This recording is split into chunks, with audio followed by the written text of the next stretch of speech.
Hello everyone, my name is Arun and today we are going to discuss Tier 2 Maths paper of SSC CGL 2022 जो कि कई shift में हुए थे। हम आज 2 मार्च 2023 वाला पेपर डिस्कस करेंगे। बाकी हमने ऑलरेडी डिस्कस कर लिया, आप देख सकते हैं जाके अपने यूट्यूब चैनल पे। क्वेश्चंस को डिस्कस करने का तरीका अपना ये होगा कि पहले एक पर्टिकुलर क्वेश्चन डिस्कस करेंगे, फिर हम उस क्वेश्चन से रिलेटेड कंसेप्ट भी डिस्कस कर लेंगे ताकि इन फ्यूचर उस कंसेप्ट पे बेस्ड क्वेश्चन आए तो आप उनको आसानी से कर सको।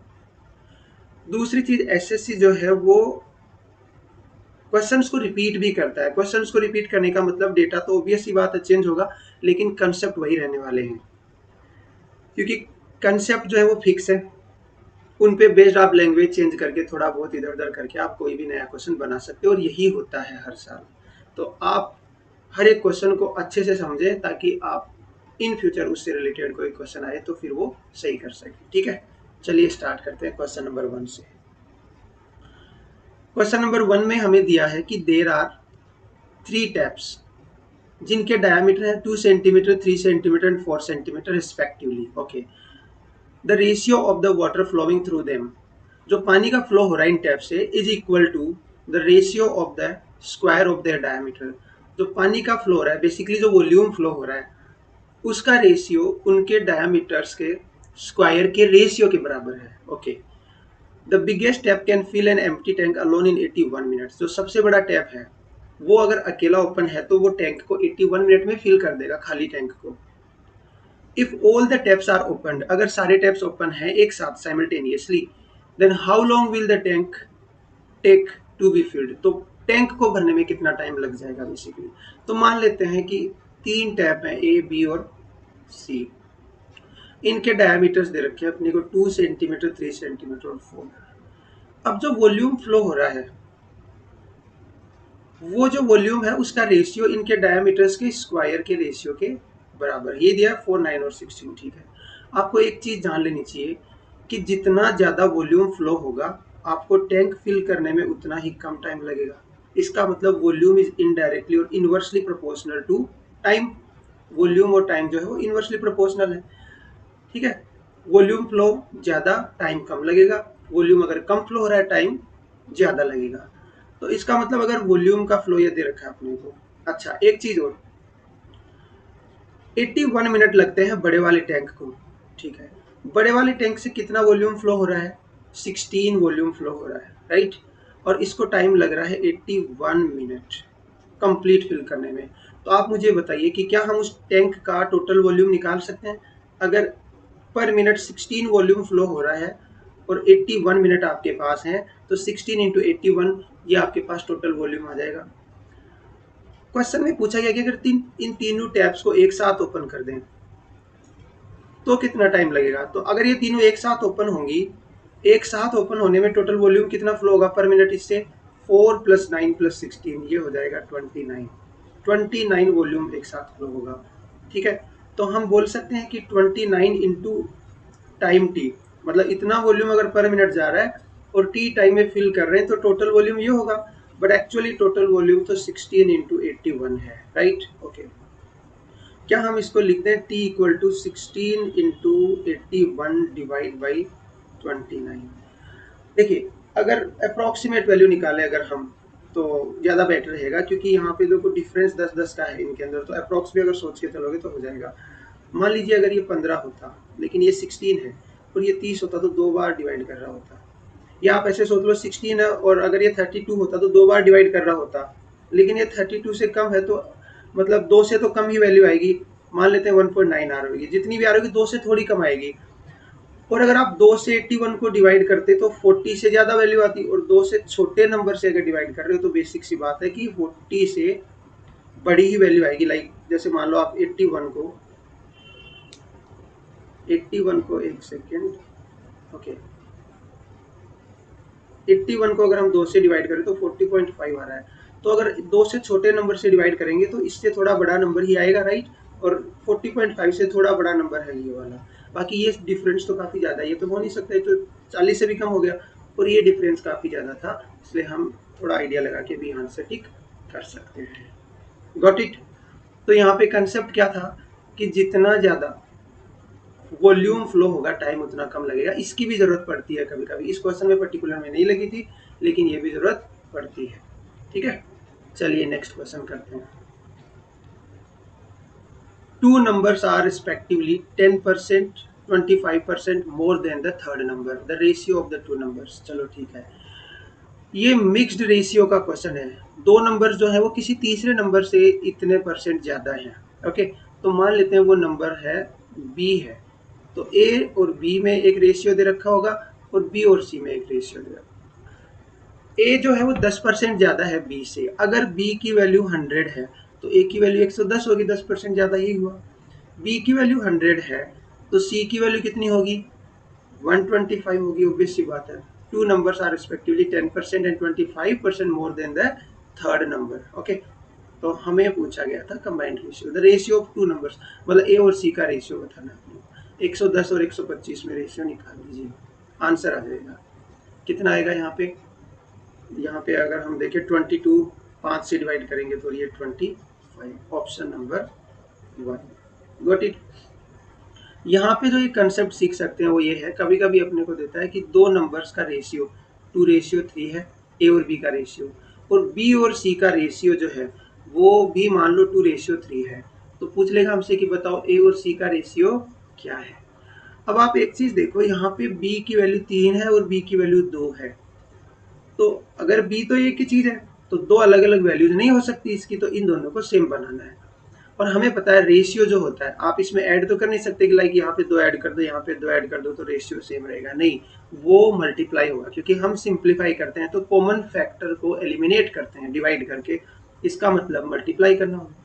ये 2 है, ये 3 है, तो इनका एलशियम 6 होता है। 6 बनाने के लिए इसको 2 से मल्टीप्लाई कर दो और इसको 3 से, पूरे रेशियो। 2 इंटू 2 हो गया 4, 2 इंटू 3 हो गया 6, 3 इंटू 2 6, 3 इंटू 3 9। देखिए बी की वैल्यू सेम आ गई, तो ए बी सी तीनों का रेशियो आ गया 4:6:9।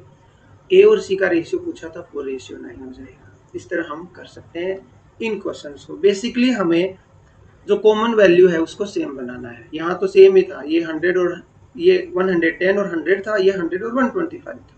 Okay, let's move on. Question number 3. A, B and C did certain investments and the ratio of their time periods is 3:2:7 respectively. A, B और C ने कुछ इन्वेस्टमेंट किया है और उनके टाइम का रेशियो 3:2:7 है। Ratio of the profits of A B C is 4:3:14। उनके प्रॉफिट्स का रेशियो दे रखा आपको 4:3:14। What is the ratio of investments of A B and A C. चलिए, ए बी और ये सी, इन्होंने कुछ इन्वेस्टमेंट किए हैं और वो रेशियो दे रखा है 3:2:7 में, मतलब टाइम पीरियड्स जो है इनकी, टाइम पीरियड्स है 3:2:7। और कुछ इन्होंने मान लेते हैं कि भाई जो इन्वेस्टमेंट किया होगा वो जो भी किया होगा, लाइक ये एक्स किया होगा, इसने वाई और इसने जेड किया होगा।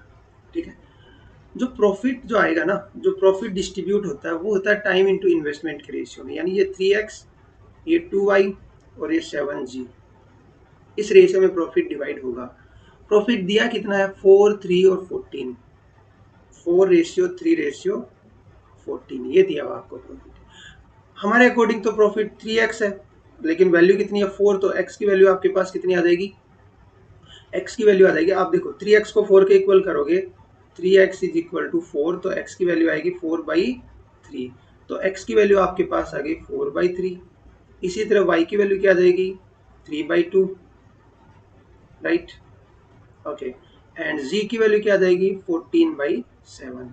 तो ये आपके पास हो गया 4/3, 3/2 एंड 2 आ गया। यहाँ पे हमें सिंप्लीफाई करना है इसको, क्योंकि ए मतलब ऑप्शंस जो है वो 1, 3, 4, 7, 9, 11 इस तरह है, फ्रैक्शन में नहीं है। तो देखिए 3, 2 और इसके नीचे 1 है, इनका एलसीएम सबका होता है 6, तो 6 से मल्टीप्लाई कर दो सबको। तो आप जब इसको 6 से मल्टीप्लाई करोगे, इसको भी करोगे और इसको भी करोगे, तो ये कितना बनेगा, 3 times 1 and this is 2, 4 times 2 is 8। यहाँ पे 2 into 3 6, तो यहाँ बना 3 into 3 हो गया 9, और बेसिकली ये कितना है 12। सो 8:9:12, दिस इज योर आंसर। याद रखना, जो प्रॉफिट हमने डिस्ट्रीब्यूट किया है वो टाइम इंटू इन्वेस्टमेंट के रेशियो में डिस्ट्रीब्यूट हुआ है। Time into investment, time into investment, time into investment किया हमने, तो जो प्रॉफिट आया वो डिस्ट्रीब्यूट हुआ। इसके अकॉर्डिंग आप कर सकते हो। मतलब ये तो मैंने आपको एक प्रॉपर वे बताया। एग्जाम में आप इस चीज़ को अगर ध्यान रखोगे कि जो प्रॉफिट होता है वो टाइम इंटू इन्वेस्टमेंट के रेशियो, मतलब प्रोडक्ट के रेशियो में जाता है। तो आपको कोई इन्वेस्टमेंट्स का रेशियो पूछे तो आप क्या कहोगे? Profit upon time. इसके अकॉर्डिंग आएगा इन्वेस्टमेंट्स का रेशियो। तो आप डायरेक्ट इसको डिवाइड कर सकते थे, 4/3, 3/2, 14/7। Got it? आप डायरेक्ट इसको सोल्व कर सकते हैं। Question number 4, a bike is sold for 87,500 rupees by allowing a discount of 44% on its marked price, the marked price of the bike। बहुत इजी क्वेश्चन है। 44% के डिस्काउंट के बाद आपने बाइक कितने में बेची है, राइट? तो डिस्काउंट के पहले क्या रही होगी वैल्यू? 100 रही होगी। अब आपने 44% का डिस्काउंट दे दिया तो वो 56 हो गई। 56 की वैल्यू आपको दी हुई है 87500 दे दी हुई है, तो 100 की वैल्यू आप निकाल सकते हैं। आई थिंक 14 से डिवाइड हो जाएगा, 14 times 4 and 84 6, okay. Then this is what, like 14 times 6 is 84, 335, 28, okay, and then 70, so this is 5 and 0, 6250, 6250। फिर भी आप इसको 4 से भी डिवाइड कर दो तो ये आ जाएगा 1, यहाँ पे हो गया 3, सॉरी ये हो गया 5, राइट, और 25 तो ये 4 हो गया, और यहाँ पे वो आपके पास 10, सो 2 एंड देन 5। आप 154 2.5 को 100 से मल्टीप्लाई करोगे, 15, कुछ मिस्टेक कर दी क्या हमने? By allowing a discount of 44%, तो 56 था, शायद डिवीजन में कोई मिस्टेक हुई है क्या? Let me check.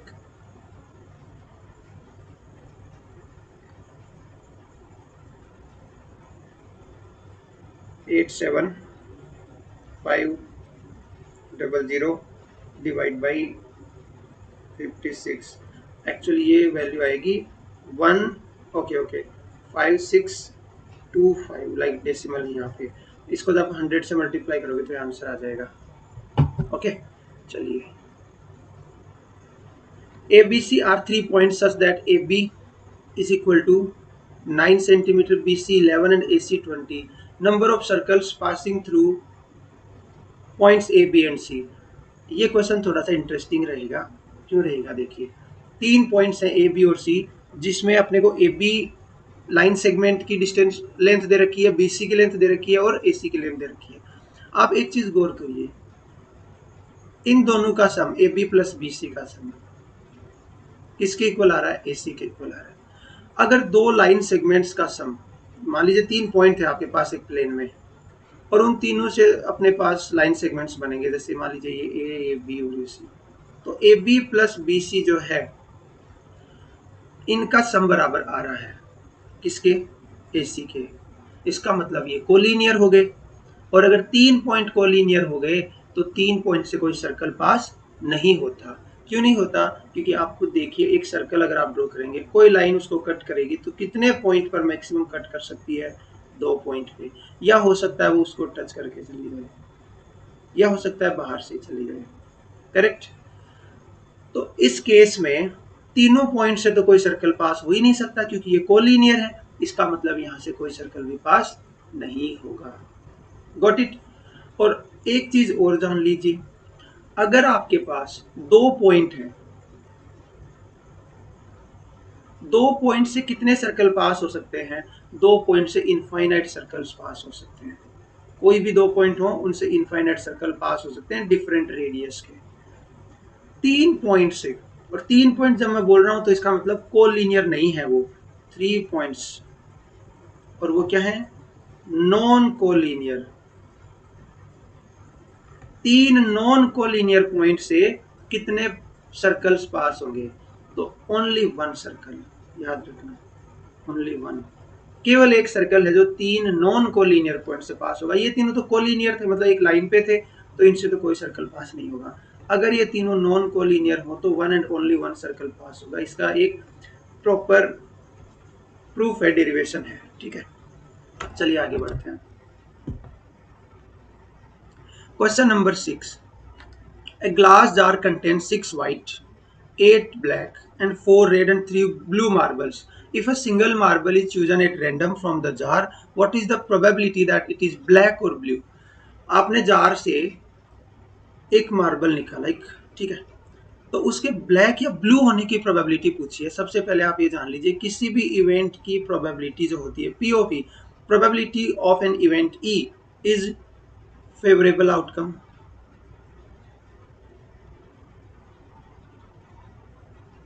Divide by total outcomes,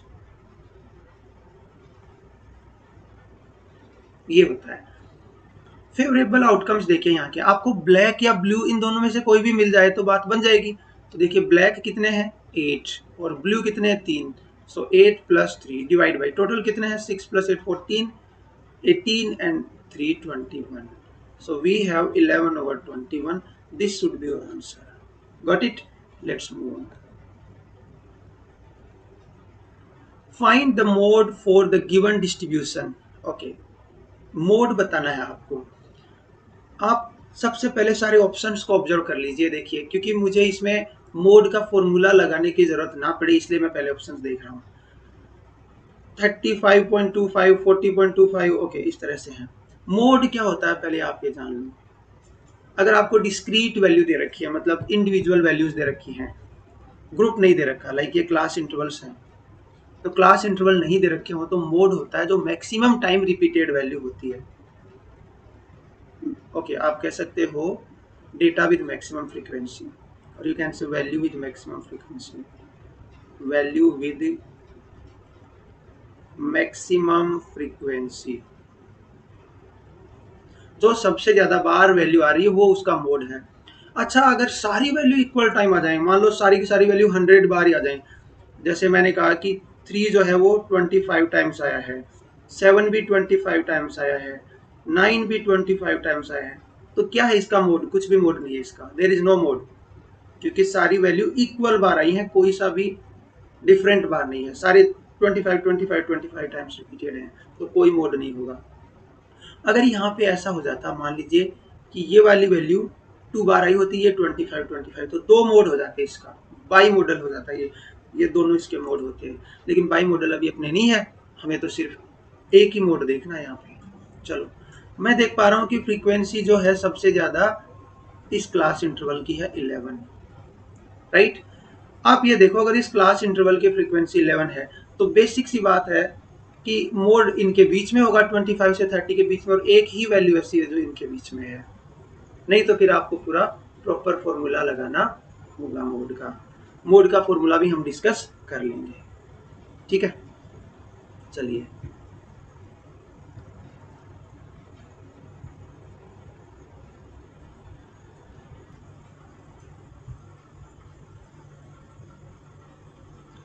चलिए तो अभी हम लोग मोड का फॉर्मूला भी डिस्कस कर लेते हैं, ताकि अगर आपको इन केस अगर फॉर्मूला लगाने की जरूरत पड़े तो आप यूज कर सकते हैं। देखिए कैसे हो। जो मोड होता है, अगर आपको क्लास इंटरवल्स दिए हुए हैं तो मोड इज इक्वल टू होता है L plus F1 minus F0 divide by 2F1 minus F0 minus F2 into H। अब यहाँ पे F1, F0, F2, L, H ये क्या है? सबसे पहले आपको आइडेंटिफाई करना होगा कि कौन सी क्लास इंटरवल जो है, कौन सा क्लास इंटरवल मोड क्लास है। तो क्योंकि 11 जो फ्रीक्वेंसी सबसे ज्यादा है, तो 25 to 30 class interval is the mode class, right. Okay, इस मोड क्लास की जो लोअर लिमिट है वो L हो गई, L is equal to 25। F1 क्या है? इसकी खुद की फ्रीक्वेंसी, F1 मोड क्लास की खुद की फ्रीक्वेंसी। F0 इससे जस्ट पहले वाली क्लास की frequency, this is F0, this is F1, and F2 इसके जस्ट बाद वाले क्लास की फ्रीक्वेंसी। और H क्या है? H है इनके हाइट्स, मतलब गैप कितना कितना है इनमें। देखो 25 to 30 कितना गैप है? 5, तो H हो गया आपके पास 5। आप यहाँ इस फॉर्मूले में वैल्यू पुट करिए और आंसर आ जाएगा। ठीक है, next question, if interest okay be compounded half yearly, fine, then find the compound interest on 8,000 at the rate of 20% per annum for 1 year. उन्होंने कहा कि 8,000 रुपी है और आपको इसके ऊपर कंपाउंड इंटरेस्ट लगाना है, लेकिन हाफ ईयरली। तो आप एक साल के लिए 20% की रेट से कंपाउंड इंटरेस्ट बताओ। तो देखिए, इसका एक बेसिक सा तरीका आपको मैं बता देता हूँ। कंपाउंड इंटरेस्ट क्या होता है? इंटरेस्ट पे भी इंटरेस्ट लग जाना। ठीक है, प्रिंसिपल पे तो लगेगा ही, लेकिन जो इंटरेस्ट आप जनरेट कर रहे हैं उसके ऊपर भी इंटरेस्ट लगेगा आगे। तो स्टार्टिंग में आपके पास 8,000 थे, स्टार्ट से एंड तक 8,000 पे तो इंटरेस्ट लगना ही लगना है। फाइन, अभी उसने कहा कि हाफ ईयर लिए, तो एक साल में कितने हाफ ईयर के साइकिल्स होते हैं? 2 साइकिल्स होते हैं 6-6 महीने के। ठीक, तो 2 बार मैंने 8,000 को लिख दिया। पहले साइकिल में अच्छा रेट ऑफ इंटरेस्ट हाफ हो जाएगी, क्योंकि 20% जो है वो पर एनम है, तो हाफ ईयरली क्या हो जाएगी? 10% हो जाएगी, ये हाफ ईयरली हो जाएगी। ठीक, तो 8,000 पे 6 महीने या हाफ ईयर का इंटरेस्ट कितना लगेगा? 800। ओके, ये 8,000 पे हो गया पहले 6 महीने में। फिर अगले 6 महीने में इस 8,000 पे फिर से इंटरेस्ट लगेगा, राइट? 8,000 पे फिर से लगेगा, कितना लगेगा? 800। लेकिन क्योंकि पहले 6 महीने में 800 रुपए का इंटरेस्ट ऑलरेडी जनरेट हो चुका था, तो अगले 6 महीने में इसका भी 10% अपने को निकालना होगा। तो इसका 10% कितना हो जाएगा? 80।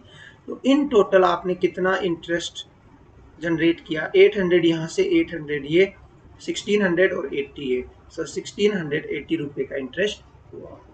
क्या किया हमने?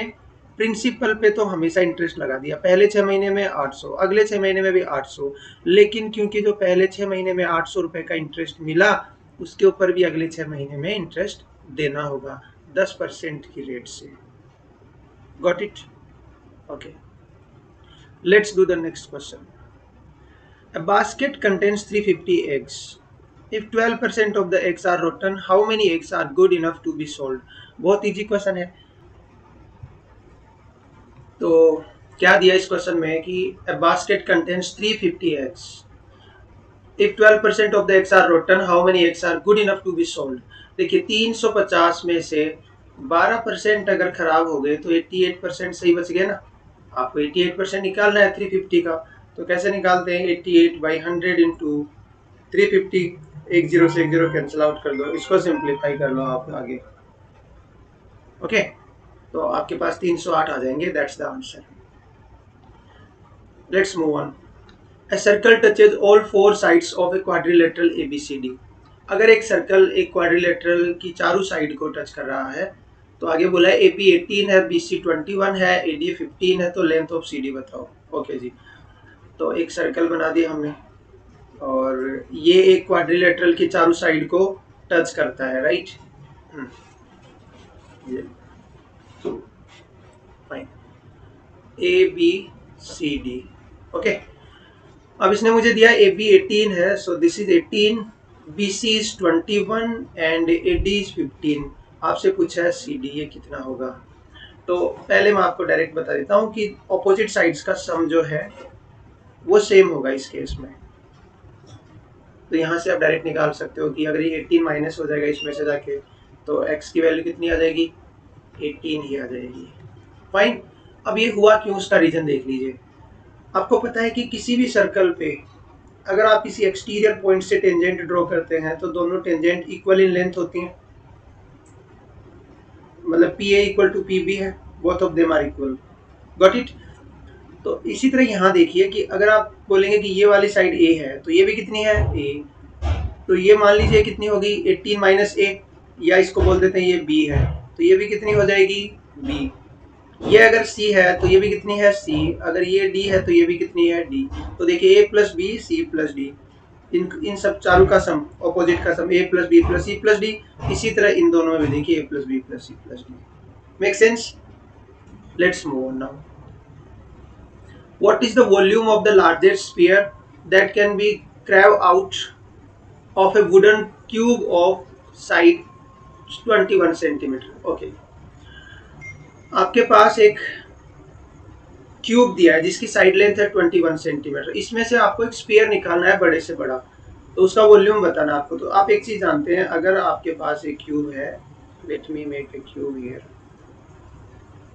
कुछ इस तरह से, और यहाँ पे लाइक, तो वो स्फीयर जो है, अगर आपको लार्जेस्ट स्फीयर चाहिए तो वो इसके हर एक फेस को टच करता रहना चाहिए, हर एक फेस को इसके को टच करते हुए जाना चाहिए। इसका मतलब वो बॉटम और टॉप को भी अगर टच कर रहा है तो उस स्फीयर का जो डायामीटर है, क्या वो उसकी हाइट या उसकी साइड के बराबर है? ये डायामीटर ही उसकी साइड के बराबर है, राइट। तो आपको d इक्वल टू कितना दे रखा है, 21 सेंटीमीटर। तो r इक्वल टू कितना हो जाएगा, 21/2 सेंटीमीटर। और स्फीयर का वॉल्यूम क्या होता है, 4/3 पाई r क्यूब। आप यहाँ पे वैल्यू रखिए 4/3 पाई, this is 22/7 times r cube, so 21/3 to the cube.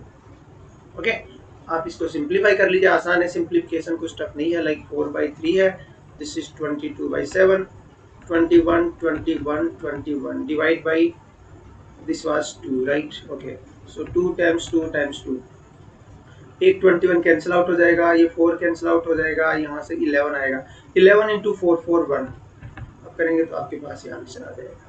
This is the answer. Let's move on now. Find the value of the given expression. काफी इजी क्वेश्चन है, स्क्वायर रूट में square root है तो पहले इसका square root निकालो आप, और ज्यादा सोचना नहीं है इसमें, बहुत इजी है। कैसे है इजी, देखिए इसकी वैल्यू आपको ऑब्वियस सी बात है, पता है कि 7 से बड़ी होगी, क्योंकि सॉरी मतलब 40 से बड़ी होगी। 40 कब होता, जब 1600 होता, तो 40 से तो बड़ी है, राइट। तो अगर ये 40 होता मान लेते हैं, तो 40 प्लस 8 48 होता, नियर बाई 7 आता है स्क्वायर रूट, और सारे के सारे इंटीजर है, 7 से बड़ा कोई है ही नहीं। तो इसका मतलब ये क्या रह गया होगा, अगर नहीं ध्यान हो किसी को सोल्व करने के बजाय तुरंत आंसर लगाना होता है, ऐसे आइडिया लगा लिया करो कि ये 40 से बड़ी वैल्यू होगी, और 40 होता तो 40 प्लस 8 48, और स्क्वायर रूट 48 अप्रोक्सीमेट 7 आ रहा होता, तो ये भी 7 के करीब ही आ रहा है, और सारे इंटीजर है। अदरवाइज आपको ये बेसिक सा स्क्वायर रूट है, ये तो ध्यान भी रख सकते हो, 41 होगा, 41 प्लस 8 49, 7 आंसर आ जाएगा। लेकिन एग्जाम में आपको जरूरी नहीं है कि आप पूरी तरह सोल्व करो, याद ना भी हो तो आइडिया लगा के आप सोल्व कर सकते हो, कोई इश्यू नहीं है। Find the value of the given expression, काफी इजी है, सिंप्लीफिकेशन है। तो सबसे पहले हम जो सबसे अंदर वाला ब्रैकेट है उसको सोल्व करेंगे। तो सबसे अंदर वाला ब्रैकेट देखो, 25 माइनस 13 माइनस 12, तो सबसे अंदर वाला तो जीरो हो गया, ये 25 में से 13 गए 12, फिर 12 में से 12 गए जीरो, फिर यहाँ पे 56 है और ये 40 है, आउटसाइड 30 है, और 40 माइनस 56 कितना आ जाएगा, माइनस का 16, 30 और ये हो जाएंगे plus 46 is the answer. Let's move on. Ratio of the incomes of two employees is 7:4, and the ratio of their expenditure is 3:1. If each of them manages to save 4,800 per month, find the sum of their monthly incomes. तो देखिए इस question में हमें दो employees की income का ratio दिया हुआ है 7:4, और उनके एक्सपेंडिचर का रेशियो दिया हुआ है 3:1, और उसने कहा है कि उन दोनों की सेविंग इक्वल है 4,800। इनकम माइनस एक्सपेंडिचर होता है सेविंग। आप इन दोनों को डायरेक्ट नहीं सब्ट्रैक्ट कर सकते, क्योंकि जो रेशियो का कांस्टेंट है वो कुछ और होगा, यहाँ पे हो सकता है, तो हम डायरेक्ट सब्ट्रैक्ट नहीं कर सकते। डायरेक्ट वे इसको करने का है कि इन दोनों का डिफरेंस देखो 3, और इन दोनों का डिफरेंस है 2, ये डिफरेंस सेम बनाओ, तो इसको 2 से मल्टीप्लाई कर दो रेशियो को, और इसको 3 से, ये कितना बन जाएगा 14:8, और यहाँ पे बन जाएगा 9:3। ओके, अब देखिए इन दोनों का डिफरेंस 6 हो गया, ये भी 6 हो गया। हमें बोला गया है कि सेविंग दोनों की सेम है और सेम आ रही है। 5 की वैल्यू सेविंग जो है वो कितनी दे रखी है 4,800। उसने पूछा टोटल सेविंग और टोटल इनकम बताओ, 14 प्लस 8 होता है 22, तो 22 की वैल्यू बता दो। यहाँ इसको सिंप्लीफाई करोगे 960 को 22 से मल्टीप्लाई करो, 21120 आंसर आ जाएगा। अगर आपको मेथड देखना है तो वो ये है कि इनकम्स क्या है 7x और 4x, और एक्सपेंडिचर्स क्या है 3y और वाई, क्योंकि देखो यहाँ पे कांस्टेंट एक्स लिया है ना इस रेशियो के लिए, तो हम यहाँ दूसरा लेंगे कुछ वाई। अब इनकम माइनस एक्सपेंडिचर, वही तो सेविंग होगी। दोनों बराबर दी हुई है इसलिए मैंने इक्वल लिख दिया दोनों को। एक्स के टर्म एक साइड, वाई के एक साइड, 7x माइनस 4x हो जाएगा 3x, और 3y दूसरी साइड जाके प्लस हो गया तो 2y बन गया। x अपॉन वाई निकाल लो, x और y का रेशियो कितना आ जाएगा 2/3। आप अब चेक कर सकते हैं, x की जगह 2 रखो, y की जगह 3। जैसे आप x की जगह 2 रखोगे ये रेशियो कितना बन जाएगा, ये बन जाएगा 14, और ये 8 आ गई वैल्यू, ये हो जाएगा 9, और ये 3, सेम ही चीज़ें आ गई, और फिर आगे वही तरीका है। टोटल इनकम पूछी थी, आप निकाल लो, या फिर यहाँ पे रखोगे तो x की जगह आपने रखा 2, y की जगह 3, फिर आप देखो डिफरेंस 5 आया, 5 की वैल्यू 4800 है, तो आप इन दोनों का भी निकाल सकते हो कि भाई ये वैल्यू और ये वैल्यू कितनी होगी। ठीक है, चलिए।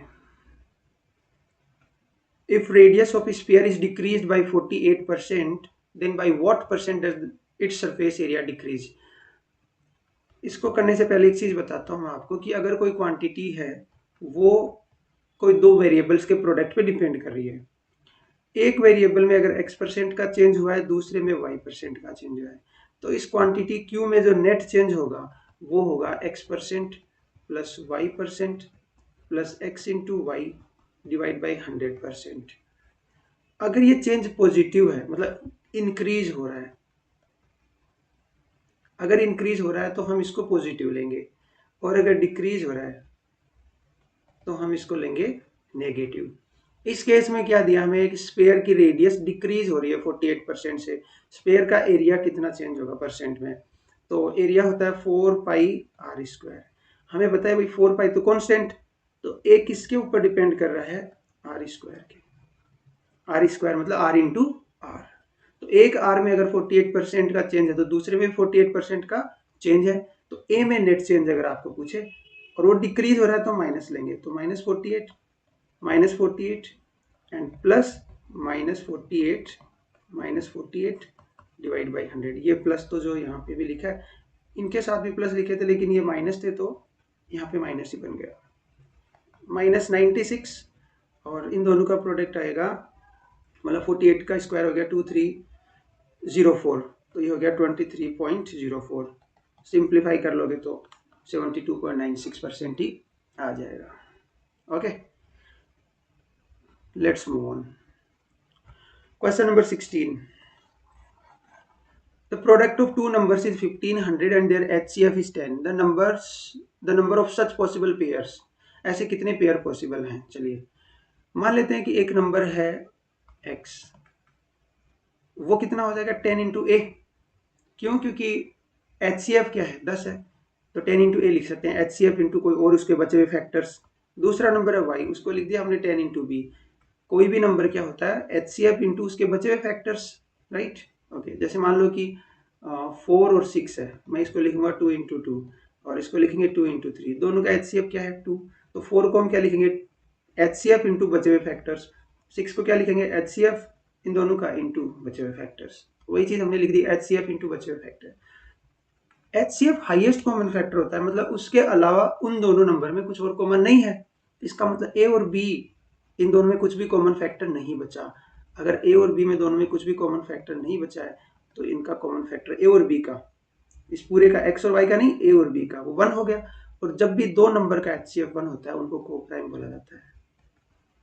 कौन है को प्राइम यहाँ पे, A और B, क्यों, क्योंकि A और B के अंदर कुछ भी कॉमन नहीं है। जैसे ये 2 और 3, इनमें HCF इन दोनों का 1 ही तो है। 4 और 6 का तो 2 हो गया, लेकिन जो फिर बच गए फैक्टर जिनमें कुछ कॉमन नहीं है वो को प्राइम बोले जाते हैं। अच्छा, x और y का प्रोडक्ट आपको दिया हुआ है कितना 1500, x की जगह आप 10a लिखेंगे, y की जगह 10b इज इक्वल टू 1500। ये 2 जीरो तो कैंसिल आउट हो गए, a इंटू बी 15 हो गए। अब दो ऐसे नंबर्स का प्रोडक्ट 15 है जिनमें HCF 1 है a और b में, तो a और b एक तो 1 और 15 का पेयर बन रहा है, 1 इंटू 15 कुछ भी कॉमन नहीं है, 15 आ गया, 3 इंटू 5 तो ये भी एक पेयर बन गया, तो 2 पेयर अपने पास ऐसे पॉसिबल है। चलिए नेक्स्ट क्वेश्चन, क्वेश्चन नंबर 17। 17 में क्या बोला गया अपने से, 17 में बोला गया, a man buys a machine for 5000 after 1 year he sells it for 6,000. After 2 years, again he buys the same machine at rupee 8,000 and sells it for 10,000. Find his overall profit percentage for both the transaction. देखिए उसने 5,000 रुपये में एक machine खरीदी और उसको 6,000 में बेच दिया 1 साल बाद। 2 साल बाद उसने एक और मशीन खरीदी है 8,000 में और उसको बेचा है 10,000 में। उसने पूछा है कि भाई उसका टोटल प्रॉफिट बताना है ओवरऑल।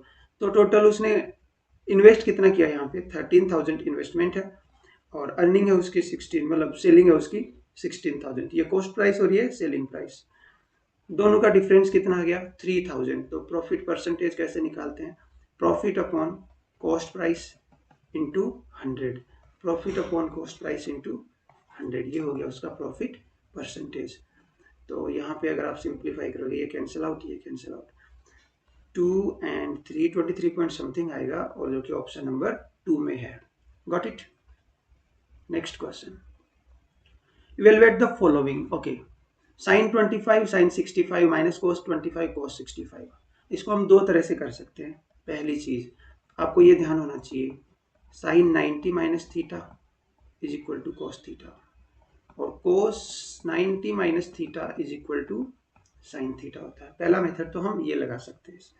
कैसे, साइन 25 है, इसको हम क्या लिख सकते हैं, कोस 90 माइनस 25, मतलब वो कितना हो जाएगा कोस 65। तो आप इसको लिख दोगे, साइन 25 को हमने लिख दिया कोस 90 माइनस थीटा माइनस 25, जो कि कोस 65 है। तो यहाँ पे कोस 65 लिख सकते हैं, कोस 65 डिग्री इंटू, ओके ये साइन 65 है, साइन 65 को अपन क्या लिख सकते हैं, कोस 25 माइनस कोस 25 कोस 65, ये कट गए पूरे और जीरो आंसर आ गया। ये तो पहला तरीका। दूसरा, अगर आपको कोस ए प्लस बी की आइडेंटिटी पता हो तो वो होती है कोस A cos B minus sine A sine B. अब ये दोनों थोड़े सेम से दिख रहे हैं लेकिन साइन का डिफरेंस है, यहाँ कोस ए कोस बी के साथ माइनस है और अपने पास प्लस है। तो क्या करो, इसमें से माइनस कॉमन ले लो। जैसे इसमें से माइनस कॉमन लोगे आप तो ये क्या बन जाएगा, cos 25 cos 65 minus sine 25 sine 65। क्या cos A cos B minus sine A sine B हो गया, तो ये हो गया cos of A plus B 65 plus 25। तो कोस 90 हुआ और कोस 90 कितना होता है 0। तो आप ये भी कर सकते हो यहाँ पे। चलिए next question, in triangle P Q R, P Q is equal to Q R. एक ट्राइंगल है जिसमें जिसका नाम है पी क्यू आर और जिसमें पी क्यू और क्यू आर बराबर हैं। तो Q, this is P and this is R, P Q R, ये दोनों साइड बराबर है। O is an interior point of triangle P Q R। O इस ट्राइंगल के अंदर कहीं एक पॉइंट है such that angle OPR is equal to ORP। चलिए यहाँ पे एक पॉइंट ले लिया हमने और उसने कहा है कि OPR जो है वो, वेट, OPR और ORP दोनों बराबर है, ये दोनों एंगल्स बराबर हैं। अगर ये दोनों एंगल बराबर है तो ऑब्वियस सी बात है ये दोनों साइड्स भी क्या है, बराबर होगी अंदर वाली। Consider the following statements, triangle POR is an isosceles triangle. POR, yes, क्योंकि इसके दो एंगल्स बराबर हैं तो इनके ऑपोजिट साइड्स भी क्या होंगी, इक्वल होंगी, ये तो बात सही है। O is the centroid of triangle PQR। O को अगर सेंट्रोइड बनना है तो इनको क्या बनना होगा, मीडियंस बनना होगा, ये मीडियंस बनना होगा। मीडियन बनने के लिए क्या होना जरूरी है, सामने वाली साइड को मिड पॉइंट पे कट करें। मीडियन क्या होती है, एक वर्टेक्स से अगर आप एक लाइन सेगमेंट ड्रॉ करो जो कि सामने वाली साइड को मिड पॉइंट पे कट करे तो उसकी मीडियन हो गई। और मीडियंस, तीनों मीडियंस का इंटरसेक्शन पॉइंट ही सेंट्रोइड होता है। सेंट्रोइड क्या होता है, इंटरसेक्शन पॉइंट ऑफ मीडियंस, उसको सेंट्रोइड बोलते हैं। और सेंट्रोइड जो होता है एक मीडियन को वर्टेक्स की साइड से 2:1 में डिवाइड करता है। अगर ये सेंट्रोइड है तो ये वाली अगर साइड 2 है तो ये वाली 1 होगी, लेकिन यहाँ पे मीडियन नहीं है ये। Triangle PQO is congruent to triangle RQO। PQO, इसको ज्वाइन कर दो, PQO एंड RQO, ये दोनों कॉन्ग्रुएंट है क्या, बिल्कुल दिख रहे हैं। देखो ये वाली साइड इसके बराबर है, ये वाली साइड इसके बराबर है और ये वाली साइड तो कॉमन होगी, तो एस एस एस से साइड रूल से कॉन्ग्रुएंट है। तो फर्स्ट एंड 3 ये दोनों करेक्ट स्टेटमेंट है। Next question, a man can row 10 kilometre per hour in still water. एक आदमी स्टिल वाटर में 10 किलोमीटर पर आवर की स्पीड से रो कर सकता है, right? Okay. When the river is running at a speed of 4.5 km per hour, then it takes him 2 hours to row to a place and comes back to the initial point. How far is the place in kilometer rounded off to 2 decimal places? देखो question में ये बोल रहा है कि एक आदमी को एक जगह से दूसरी जगह जाना है और इसको वापस उसी जगह पे आ जाना है। अगर ये आदमी रुके हुए पानी में, जैसे कि तालाब का पानी है, उसमें अगर जाता तो 10 किलोमीटर पर आवर की स्पीड से चला जाता। लेकिन अब ये पानी जो है फ्लो कर रहा है, रिवर का पानी है, इसकी खुद की एक स्पीड है 4.5 किलोमीटर पर आवर। तो आप ये बताइए कि अगर मैं कहूँ कि रिवर का फ्लो इस साइड में ही है, तो अगर कोई रिवर के फ्लो की डायरेक्शन में ही जाएगा तो रिवर उसको सपोर्ट करेगी, और रिवर सपोर्ट करेगी तो उसकी स्पीड बढ़ जाएगी, और इसको डाउन स्ट्रीम बोलते हैं। अगर आप पानी के फ्लो में जा रहे हो तो वो डाउन स्ट्रीम है, उसके ऑपोजिट आ रहे हो तो अपस्ट्रीम है। तो डाउन स्ट्रीम अगर जाते वक्त अगर है तो अपस्ट्रीम हो गया, आते वक्त हो गया। क्लियर? ओके, ये डाउन हो गया, ठीक। तो डाउन स्ट्रीम में उसकी स्पीड बढ़ जाएगी, ऑब्वियस सी बात है। अगर उसकी स्टिल वाटर में स्पीड 10 किलोमीटर पर आवर है और पानी की स्पीड 4.5 है, तो उसकी स्पीड जो है वो डाउन स्ट्रीम में वो कितनी हो जाएगी, दोनों ऐड हो जाएंगे 14.5। और उसकी स्पीड अप स्ट्रीम में वापस आते टाइम, वो पानी इस साइड जा रहा है, वो इधर आ रहा है, पानी उसको अपोज करेगा, तो ये कम हो जाएगी और हो जाएगी 5.5 किलोमीटर पर आवर। आने और जाने में उसको टोटल टाइम लगा 2 आवर्स। मैं बोलता हूँ जाने में उसको टी आवर लगे हैं, तो आने में कितना लग जाएगा, 2 माइनस टी, क्योंकि जो भी पूरा टाइम लगा आने जाने और आने का, तो उसमें कह दें अगर हम जाने में टी लगे हैं तो आने में बच गए कितने, 2 माइनस टी। और डिस्टेंस दोनों केसेस में क्या है, सेम। यहां से यहाँ डी है तो वापस भी डी ही आया है, तो आप क्या लिखोगे, 14.5 speed into time is equal to speed into time आते वक्त 2 माइनस टी। ये आ गया 14.5 t is equal to 11 minus 5.5 t. T जो 5.5 टी है इसको दूसरी साइड ले जाएंगे तो 20 टी बन गया इज इक्वल टू 11 आ गया। टी इज इक्वल टू कितना आ गया, 11/20। ये उसको डाउन स्ट्रीम में टाइम लगा। अभी पूछा क्या आपने से उसने, how far is the place, distance पूछी है, तो डिस्टेंस होती है स्पीड इंटू टाइम, वो या तो यहाँ से निकाल लें या फिर इससे निकाल लें। तो distance is equal to 14.5 into 11/20। आप इसको सोल्व करेंगे, ये नंबर तो 1 से छोटा है तो डेफिनेटली ओके, लेकिन ये सारे ही छोटे हैं तो आप इसको सोल्व करके देख लेंगे, ये आंसर आ जाएगा। ठीक है, next question, find the average of the cubes of the first 5 natural numbers. पहले 5 नेचुरल नंबर्स के क्यूब का एवरेज बताना है, average of the cubes of the first 5 natural number. इस क्वेश्चन को सोल्व करने से पहले मैं आपको 2-3 चीजें बता दूं जो जरूर काम आएंगी। देखिए, अगर कोई आपसे नेचुरल नंबर्स का सम पूछ ले, फर्स्ट एन नेचुरल नंबर्स का, फर्स्ट एन नेचुरल नंबर्स कौन से हैं, जो 1 से स्टार्ट होते हैं, 1 2 3 4 5, क्योंकि नेचुरल नंबर 1 से स्टार्ट होंगे हमेशा। तो यहाँ पे आपके पास अगर ये पूछ ले 1 + 2 + 3 + n, इनका सम बताओ, तो वो होता है n + 1/2। ध्यान रखना ये 1 से स्टार्ट होनी चाहिए फर्स्ट एन नेचुरल नंबर्स। 1 से स्टार्ट नहीं हो तो मान लीजिए जहां से स्टार्ट हो रहे हैं, अगर ये स्टार्ट हो रहे होते 4 से, 4 + 5 + 6 प्लस ऐसे और मान लो 10 तक, तो आप क्या करो, इसमें जो कम रह गए, कौन कौन से कम रह गए, आपको तो इसका सम चाहिए, तो 1 + 2 + 3 ऐड कर दो और फिर उतना ही सब्ट्रैक्ट कर दो। तो फिर आप इन सब का सम निकाल लो और उनके सम में से जो आपने इधर सब्ट्रैक्ट कर रखे उनका सम माइनस कर दो, इससे आपके पास इन्हीं का सम आ जाएगा। फिर आपको अगर वो बोल दे कि इनके स्क्वायर का सम 1² + 2² + 3² + n², ये पूछ ले तो इसका भी फॉर्मूला है, और वो है n + 1 × 2n + 1 / 6। ये होता है फर्स्ट एन नेचुरल नंबर्स के स्क्वायर का सम।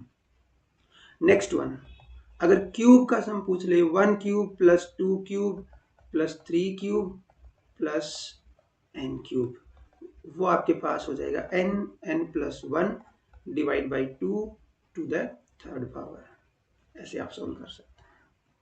ये तीनों ही मोस्ट इंपॉर्टेंट है और ये कहीं ना कहीं आपको जरूर मिल जाएंगे। Find the average of the cubes of first 5 natural numbers. तो पहले 5 नेचुरल नंबर्स का पहले क्यूब का सम निकाल लेते हैं। 1 cube plus 2 cube plus 3 cube plus 4 cube plus 5 cube, ये निकालना आपको, ठीक है। और इनका एवरेज चाहिए तो 5 नंबर है तो 5 से डिवाइड, टोटल कितने नंबर हो गए 5, तो n की जगह कितना आ जाएगा 5, फिर ब्रैकेट में 5 प्लस 1 हो गया 6 डिवाइड बाई 2, और इसका सॉरी ये गलत लिख दिया था, ये स्क्वायर है, n प्लस 1 बाई 2 इसका स्क्वायर है, ये लिख दिया मैंने। सिंप्लीफाई करेंगे तो ये 3 हो गया, 5 इंटू 3 15, 15 का स्क्वायर कितना होगा, ओके ये आप इसको, ठीक है, 15 का स्क्वायर कितना आ गया अपने पास 225, और डिनोमिनेटर में आपने 5 से डिवाइड कर रखा है तो 5 से डिवाइड करो 45 आ जाएगा, ये इसका आंसर हो गया।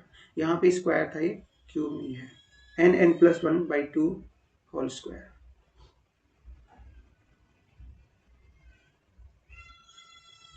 Next question, a rectangular park is 120 metre long and 104 metre wide. Okay, एक रेक्टेंगुलर पार्क की लेंथ और विड्थ दे रखी है, मतलब उसकी डायमेंशंस दे रखी हैं आपको। ये एक रेक्टेंगुलर पार्क 120 मीटर लॉन्ग है, 104 मीटर वाइड है। A 1 metre wide path runs along the boundary of the park. एक 1 मीटर वाइड पाथ है जो बाउंड्री के अलोंग है, ठीक है। Remaining completely inside the park, और ये जो भी पाथ वो पार्क के अंदर ही है, मतलब ये कुछ इस तरह है, और क्योंकि इसकी विड्थ 1 मीटर है तो वो यूनिफॉर्म है लेंथ में भी और विड्थ में भी, मतलब यहाँ अगर 1 मीटर है तो ये भी 1 ही मीटर है, यहाँ पे भी 1 ही मीटर है, और यहाँ पे भी 1 मीटर ही है। Got it? Thus the outside edges of the path run along the boundary wall of the park। जो जो पाथ है इसके आउटसाइड एजेज है वो ये रही, मतलब जो पार्क की बाउंड्री है वो है, okay. The inside edges of the path are marked with a white line of negligible thickness, और जो इनसाइड एजेज है उनको व्हाइट लाइन से मार्क किया है, तो मैं इसको रेड से कर दे रहा हूँ, लाइक यहाँ से ऑरेंज से कर दे रहा हूँ।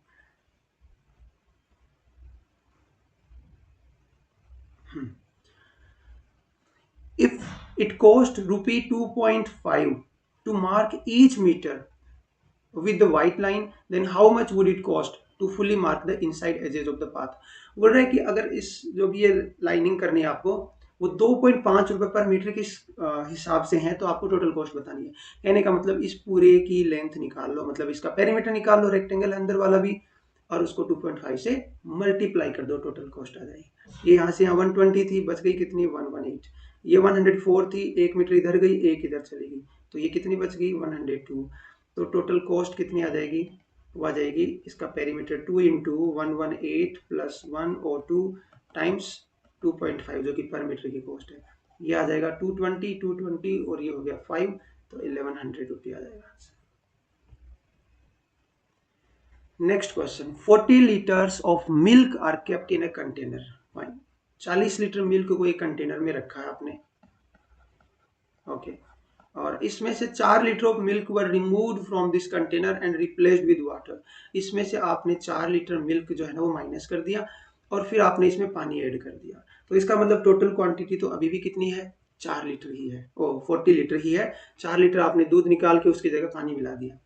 This procedure was performed 2 more times, और ऐसा आपने 2 बार और किया, 2 बार आपने और किया, ठीक है। How much milk does the container now hold. तो लास्ट में यहाँ पे मिल्क कितना है और वाटर कितना है, लाइक आपसे मिल्क ही पूछा गया है तो मिल्क निकाल देंगे इसमें। देखिए इस क्वेश्चन को करने के लिए आप बहुत ज्यादा ना सोच के डायरेक्ट ये करें कि जो इनिशियल क्वांटिटी है 40 उसे मल्टीप्लाई कर दो 1 माइनस, आप हर बार कितना लीटर दूध निकाल रहे हैं इसमें से 4 लीटर, राइट, ओके। तो 4/100 to the n power, n power मतलब कितनी बार आपने ये परफॉर्म किया है, हर बार आपने 4 लीटर क्वांटिटी रिमूव की है और वो 3 बार ऐसा किया है, तो 3 कर दो इसकी पावर, तो कितना हो जाएगा टोटल 40 इंटू ये हो गया 1 माइनस 1/10, 1 माइनस 1/10 ये 40 था, मतलब 9/10 बना, और इसका क्यूब करोगे तो आएगा 40 इंटू 9 डिवाइड बाई 100, और ये 1000, ये तो कट गया। फिर आप इसको मल्टीप्लाई करोगे, ये 729 आएगा, और इसको 4 से मल्टीप्लाई करोगे तो ये हो गया 36, 3 carry forward, 1 carry forward, 9, 29.16 litre milk आपके पास बच गया। आप फॉर्मूला क्या याद रख लोगे कि अगर आपके पास P क्वांटिटी थी और आपने उसमें से X क्वांटिटी निकाली है और ये प्रोसेस आपने n टाइम्स रिपीट किया है, तो लास्ट में ये जो P क्वांटिटी जिसकी भी थी, मान लो मिल्क था, तो वो कितना बच जाएगा, ये वैल्यू निकालने के लिए आप P into 1 minus x upon initial quantity P to the n power n क्या है, how many times you repeated the process. चलिए नेक्स्ट वन।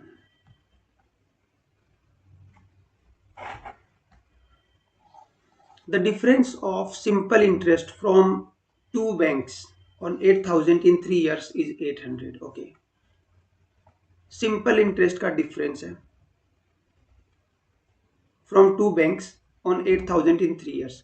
8,000 रुपये आपने दो अलग अलग बैंक में दिए 3 साल के लिए, और आपने देखा कि उन दोनों बैंक से मिलने वाले सिंपल इंटरेस्ट का डिफरेंस कितना है, तो आपने देखा 800 डिफरेंस है। If the rate of interest per annum in two banks are R1 and R2, R1 और R2 रेट पे आपने ये बैंक में दिए, then what is the value of R1 minus R2। हमें पता है कि दोनों केस में प्रिंसिपल और टाइम सेम है, और हमें एक चीज और पता है, सिंपल इंटरेस्ट होता है PRT upon 100, principal into rate into time divide by 100। तो P और T तो दोनों सेम है और 100 भी दोनों में सेम है, तो P इंटू टी बाई 100 को आप कॉमन ले लोगे तो R1 माइनस R2, और ये वाली वैल्यू आपको दी हुई है 800। P की वैल्यू 8000 है, टाइम है 3 years, divide by 100, R1 minus R2 is equal to 800। Simplify करोगे ये 20 कैंसिल आउट, इधर इससे डिवाइड करोगे 10, 3 से डिवाइड कर दोगे 10/3, 3 and 1/3 is the answer. Tangent A plus B is equal to square root 3 and tangent A minus B is equal to 1 over square root 3. If A plus B is between 0 to 90 and A is greater than B, then the value of A and B are.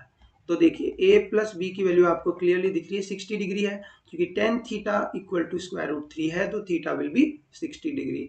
Similarly we can see that A minus B will be 30, tan theta equal to 1 upon square root 3, so theta is 30 degree. Now if you add both of them, then you will get 2A equal to 90 degree, A is going to be 45. If A is 45, we can replace A by 45 here and we will get B equal to 15. So first option is the right answer. Okay, question number 27. Two ships are on the opposite of a lighthouse such that all three of them are collinear. Collinear मतलब होता है एक ही line पे दो ship हैं जो एक light house से ऑपोजिट साइड में है दोनों, ओके, और ये तीनों कोलिनियर मतलब एक लाइन पे हैं।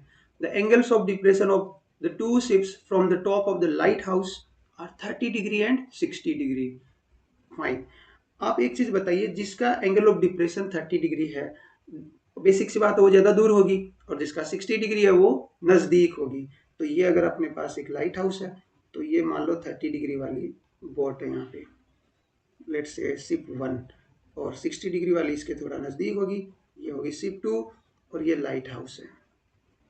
क्यों? क्योंकि देखो लाइट हाउस के ऊपर यहाँ पे कोई बैठ के देख रहा है, अगर कोई शिप उससे दूर है तो उसको यहाँ से ये कम ही एंगल बनाना होगा, एंगल ऑफ डिप्रेशन ये होता है, ओके। तो ये 30 डिग्री दिया हुआ है आपको, और ये वाला एंगल ऑफ डिप्रेशन दिया हुआ है 60 डिग्री, क्योंकि ये लाइन और ये लाइन दोनों हॉरिजॉन्टल पैरेलल है, तो ये 30 है तो ये भी कितना 30, और ये 60 है तो ये भी कितना 60। अब ट्राइंगल, इसको कुछ P बोल देते हैं, ट्राइंगल P S1 S2 में आप देखिए ये 30 और ये 60, तो ये पूरा कितना बच गया 90 डिग्री। अब मैं आपको एक स्पेशल ट्राइंगल के बारे में बता देता हूँ, जिसको बोलते हैं 30 60 90 ट्राइंगल। ये क्या है? ये एक राइट ट्राइंगल है जिसके तीनों एंगल्स हैं अपने पास, 90 ये है, अगर ये 30 है, ये 60 बच गया। 30 के सामने वाली साइड अगर 1 है तो 60 के सामने की साइड स्क्वायर रूट 3 होगी, और 90 के सामने की साइड होगी 2, या आप बोल सकते हो 1x रूट 3x और 2x, ओके। मतलब बेसिकली इनका रेशियो होगा साइड्स का। Fine. If the ships are 230 square root 3 metre apart, तो ये जो दोनों शिप हैं वो 230 स्क्वायर रूट 3 मीटर दूर है एक दूसरे से। Okay, then find the height of the light house. आपको ये लाइट हाउस की हाइट बतानी है। अब देखिए एक चीज बताइए मुझे, ये एक राइट ट्राइंगल है P S one S two, 90 degree के सामने की साइड आपको 230 स्क्वायर रूट 3 दे रखी है, 230 स्क्वायर रूट 3। ओके, आप या तो 30 के सामने की साइड निकालो, 30 के सामने की साइड ये मत समझना क्योंकि हम बात कर रहे हैं बड़े ट्राइंगल की P S one S two की, तो 30 के सामने की साइड ये है triangle P S one S two में। ओके, या फिर आप 60 के सामने की साइड जो कि कौन है पी एस वन। बात हो रही है बड़े ट्राइंगल की, तो अभी हम इसको इन्वॉल्व नहीं करेंगे अंदर वाली साइड को। क्लियर, इसको मिटा देता हूं।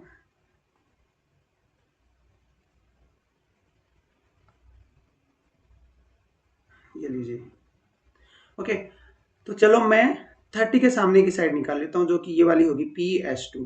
तो 2 की वैल्यू 230 स्क्वायर रूट 3 है, तो 1 की वैल्यू कितनी होगी 115 स्क्वायर रूट 3।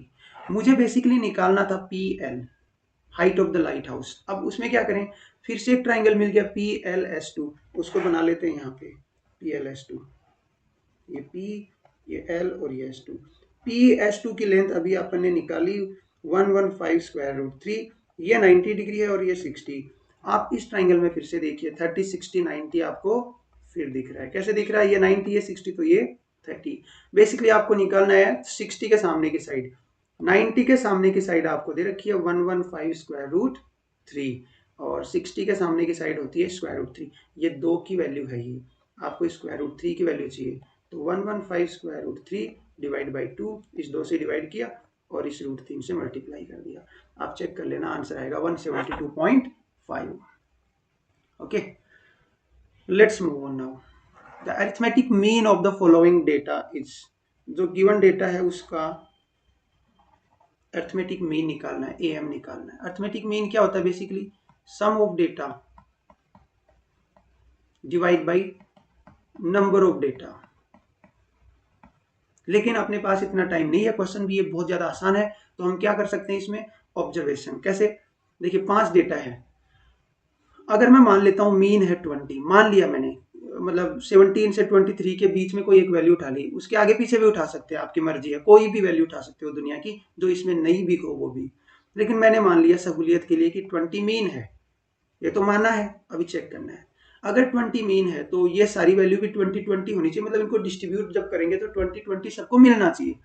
लेकिन इसके पास 3 ज्यादा है तो 3 ज्यादा हो गए, इसके पास 3 कम है तो 3 कम थे, यहाँ इसके पास 1 की कमी थी 1 कम कर दिया, इसके पास 1 की ज्यादा था तो ये 1 ज्यादा दे दिया। आप देखिए इन सब का सम कितना आ रहा है 0। इसका मतलब जो आपके पास कमी थी और जो एक्स्ट्रा थी वो एक दूसरे को बैलेंस कर चुके हैं और मीन 20 ही रह गया अपने पास। ठीक है, अगर ये बैलेंस नहीं होते तो हमें फिर इसको एडजस्ट करना पड़ता। लाइक ये 20 यहाँ पे लिखा प्लस ये जो भी वैल्यू है डिवाइड बाई कितने डेटा थे, 5 डेटा थे, 5 से डिवाइड करते हैं इसको, लेकिन ये 0 आ गया तो आगे कुछ करना ही नहीं है। The number is divisible by which of the following numbers. First option है 4, 4 से चेक करने के लिए 4 का डिविजिबिलिटी रूल कहता है कि लास्ट के 2 डिजिट 4 से डिवाइड होने चाहिए। 16 इज डिविजिबल बाई 4, सो 4 से तो होता ही है। 5 का डिविजिबिलिटी रूल कहता है कि यूनिट डिजिट जो है वो 0 या फिर 5 होनी चाहिए, ना तो 0 है ना 5 है यूनिट डिजिट। 12 के लिए आप देख सकते हो 4 और 3 का मल्टीपल होना चाहिए, मतलब 4 और 4 से भी डिवाइड हो नंबर और 3 से भी। तो 3 का डिविजिबिलिटी रूल क्या है, सम ऑफ डिजिट्स जो है वो 3 से डिवाइड होना चाहिए। लेकिन आप देखेंगे इसके अंदर कि 7 + 5 ये तो डिवाइड हो गया, 6 + 9 ये भी डिवाइड हो रहा है, 1 + 1 2 + 6 8 ये डिवाइड नहीं हो रहा है 3 से। इसका मतलब ये पूरा नंबर 3 से डिवाइड नहीं है। 8 का डिविजिबिलिटी रूल है कि लास्ट के 3 डिजिट, लास्ट 3 डिजिट्स वो 8 से डिवाइड होने चाहिए। तो लास्ट के 3 डिजिट कौन है 116, इसको 8 से डिवाइड करो, 1 टाइम 36 नहीं डिवाइड होगा, 8 18.5। तो हमें देख लिया कि option 1 is the only right option. Question number 30, if 1 over x plus x is equal to 4 then find 1 over x square plus x square। ये एसएससी का एक फेवरेट क्वेश्चन है और बेसिकली इसमें लगेगा क्या, ए प्लस बी की value दी है, A square plus B square पूछा है, तो A plus B equal to होता है A square plus B square plus 2ab। A plus B दिया हुआ है, ये पूछा गया है, रख दो यहाँ पे। x plus 1/x to the square is equal to x square plus 1/x square plus 2 into x into 1/x। ये वैल्यू कितनी है 4, 4 टू द स्क्वायर, ये आपको पूछा गया है p प्लस 2, तो 16 माइनस 2 करेंगे तो 14 is the answer. Okay, so this is all about today's discussion, और आई होप कुछ नया ज़रूर सीखने को मिला होगा। आगे चर्चाएं जारी रहेंगी इसी तरह क्वेश्चंस पेपर पे भी, और फिर हम लेके आएंगे लेक्चर्स भी। Okay, thank you.